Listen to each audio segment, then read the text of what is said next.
Pandya ஸ்டோர்ட்டோட episode மீனாவுக்கு handbag கொடுக்குறாங்க.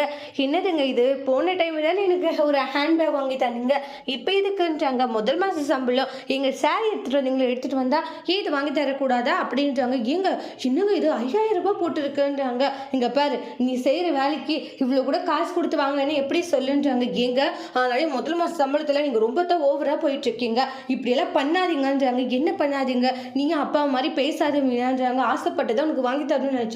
சரி, எல்லாமே வந்து சம்பள காசுல வாங்கினீங்க. சரி, இந்த 5000 ரூபாய் யார்கிட்ட வாங்கினீங்க? அதெல்லாம் ஒன்றும் இல்லையே, சொல்ல போறீங்களா இல்லையா? கூட வேலை செய்கிறவங்க கிட்ட வாங்கினேன். என்னது கூட வேலை செய்கிறவங்க கிட்ட வாங்கினீங்களா?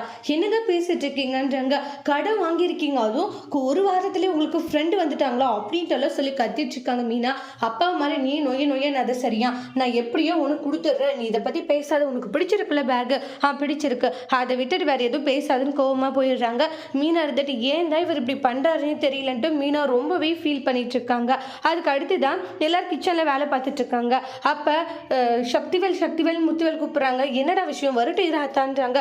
சொல்லுவேன் என்ன விஷயம்? இல்லை, பொண்ணு வீட்டில் பேசிட்டேன், இப்போ குமாருக்கு வந்து பொண்ணு பார்க்கறதுக்காக பொண்ணு வீட்டிலேருந்து வரப்போகிறாங்க, அப்படி என்னன்றாங்க. ஆமாம் அப்படியா, சரி ஓகே அப்படின்ற மாதிரி சொல்கிறாங்க. வந்தால் பேசலான்னு, கோர்ட்டு விஷயம் அதெல்லாம் இங்கே வந்தால் பேசிக்கலாம், சரி ஓகே ஈவினிங்காக வருவாங்கன்னு. அப்போ தான் இருந்துட்டு முத்துவேல், நான் சொல்கிறேன்னு கேட்காதப்பா, இந்த வீட்டுக்கு மருமகளாக வந்து கால் எடுத்து வச்சிட்டா அரசி, குமாருக்கு பொண்டாட்டியா, அப்படி இருக்கும்போது குமாருக்கும் அரசிக்கும் கல்யாணம் பண்ணிக்கிறது சரியாக வரும்னு நான் நினைக்கிறேன். அதான் அந்த பிச்சைக்கார குடும்பத்துலேருந்து ஏன் பையனுக்கு நான் கல்யாணம் பண்ணிக்கணுமா, முடியவே முடியாது அப்படின்னு சக்திவேல் சொல்லிட்டு இருக்காங்க. சரியான ஃப்ராடு குடும்பம், அது இல்லாத வந்து அந்த பாண்டியனுடைய மகளை எந்த காரணத்தை கொண்டு இந்த வீட்டுக்கு மருமகளை கொண்டு வர முடியாதுன்ட்டு மாறி ஆர்குமெண்ட்டாக பண்ணிட்டு இருக்காங்க.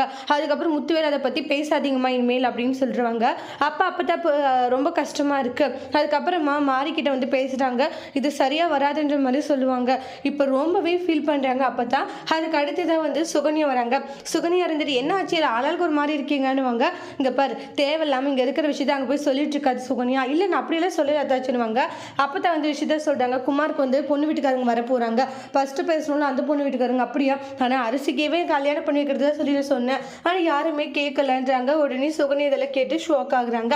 அதுக்கு அடுத்து தான் வந்து அவங்க அண்ணன் வாங்கி கொடுத்த அந்த டிஷர்ட்டை போட்டுட்டு ரொம்ப சந்தோஷப்பட்டுட்டு இருக்காங்க. கதிர், என்ன நல்லா இருக்கேன் என் அண்ணன் எடுத்து கொடுத்தது, அது எனக்கு பிடிச்ச கலரு, எனக்கு பிடிச்ச ஃபேவரட் டிஷர்ட், சூப்பராக இருக்குது அப்படின்றாங்க.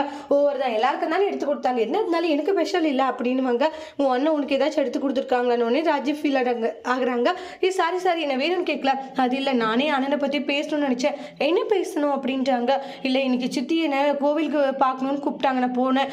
அப்படியான்றாங்க. ஆமாம், அங்கே வந்து குமாரை வெளியே எடுக்கிறத பற்றி உங்கள் வீட்டில் பேசு, சாமியில் எப்படியாச்சும் எடுத்துட்டு சொல்லு அப்படின்ட்டுலாம் சொன்னாங்க. புரியல, இல்லை கொடுத்த கேஸை வாபஸ் வாங்க சொன்னாங்க, நான் முடியாது அப்படின்ற மாதிரி சொல்லிட்டேன். ஆனால் சித்தி பக்கம் இருந்து யோசிக்கும் போது ரொம்ப கஷ்டமாக தான் இருக்குன்னுவாங்க. அப்போ இங்கே பாரு, உன் அண்ணனை பற்றி நீ கவலைப்படுற, ஆனால் என் தங்கச்சி அப்பாவி எந்த ஒரு தப்பு பண்ணது, அவள் இவ்வளோ கஷ்டப்படுறாளே, அப்போ அவள் பக்கம் இருந்து யோசிக்கணும்ல ராஜின்றாங்க. என் தங்கச்சி இவ்வளோ கஷ்டப்பட்டு இருக்கா, நீ அண்ணனுக்காக பேசணும், மாறி ஆர்குமெண்ட் பண்ணுறாங்க. அப்போ ராஜி, போதும் நிப்பாட்டு, நான் சொன்ன விஷயம் என்ன, நீ சொல்லிட்டு இருக்கிற விஷயம் என்ன, நான் என்ன என் அண்ணனுக்கு இப்படி சப்போர்ட் பண்ணி பேசுனா அப்புறம் உன் பாட்டு கத்துற, உங்ககிட்ட பேச வந்த பாரு கோமா தூங்கிடுவாங்க, அவசரப்பட்டுட்டோமோ அப்படின்னு மாதிரி கதர் ஃபீல் பண்ணுறாங்க. மறுபடியும் ஒரு நேரம் எந்திரிச்சிட்டு நம்ம இப்படி பேசியிருக்க கூடாது போல ராஜு கிட்ட, அவள் இப்போ நம்ம கிட்ட பேசுவாளா இல்லைன்னு வேறு தெரியலேன்ட்டு கதர் ஃபீல் பண்ணிட்டு இருக்காங்க. அப்புறமா வந்து ஜாகிங் போகிறதுக்கு டைம் ஆகிடும். என்ன எந்திரிக்கவே இல்லை, அடிச்சு போட்டு விளையாட தூங்குறா அப்படின்வாங்க. ரொம்ப நேரம் வெயிட் பண்ணுறாங்க. அப்புறம் எழுப்புறாங்க. ராஜின்னு ஆனால் அவங்க எழுறதே இல்லை. ராஜின்னு கத்துறாங்க. என்ன உனக்கு ஏன் டைம் தெரியலையா, ஜாக்கிங் போகணும், அதான் சண்டை போட்டல, அதெல்லாம் வர முடியாது, சண்டை போட்டால் வர முடியாது, எழு ரெடி ஆகணுவாங்க. இல்லை வர முடியாது, நான் சொன்னால் நீ வந்து தான் ஆகணும், ரெடி ஆக அப்படின்னு ஸ்ட்ரிக்டாக சொல்லி ரெடி பண்ணுறாங்க. அப்போ சந்தோஷப்பட்டு சிரிச்சுட்டு இருக்காங்க. அதுக்கப்புறம் தங்கமயிலும் அரிசி உட்காந்து பேசிட்டு இருப்பாங்க. சுகன்யா வராங்க. அப்பப்பா என்னம்மா வெயில் அப்படின்றாங்க. அம்மா எங்கே போயிட்டு வரீங்க? எதிர்த்து வீட்டுக்கு போயிட்டு வரதுக்கே ஒன்றும் முடியலையா அப்படின்ற மாதிரி பேசிட்டு இருக்காங்க. அப்புறமா செந்தில் ஆஃபீஸ் கிளம்புறாங்க. மாமா கிட்ட எதுவும் பேசாது சைலண்டாக போயிடுங்கன்னுவாங்க. அதுக்கப்புறமா டேய் சாப்பிட்டு போ, இல்லைம்மா வேண்டாம், சாப்பிட்டா அதுக்கும் நாலு பின்னிக்கு பேச்சு வருன்ற மாதிரி சொல்லுவாங்க. அதுக்கப்புறமா டேய் வாட்சி தானே அப்பா கெட்டு கூட கட்டிப்பாங்க, கோமதி ஏற்கனவே என்கிட்ட இருக்குது, டைமு எல்லாமே கரெக்டாக தான் இருக்குது, அவன் வாங்கி கொடுத்த வாட்ச் ஒன்று வேணாம், காசை உருப்படியே செலவு பண்ண சொல்லணுவாங்க. மீனை நம்ம போலாம்பா அப்படின்னு செந்தில் கூட்டிகிட்டு போயிடுவாங்க.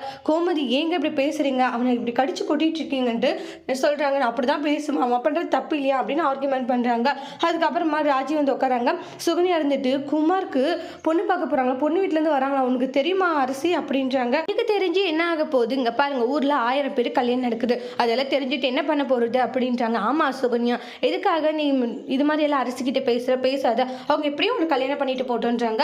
ராஜி வந்து உட்காராங்க. அண்ணி இந்த நியூஸ் பேப்பரை பாருங்கன்னு வாங்க, இந்த டான்ஸ் போட்டியில் கலந்துக்குனா 10 லட்சம் ரூபாய் அப்படின்னு ஒன்று ராஜி சந்தோஷப்படுறாங்க. ராஜி இதில் கலந்துப்பாங்களான்னு வெயிட் பண்ணி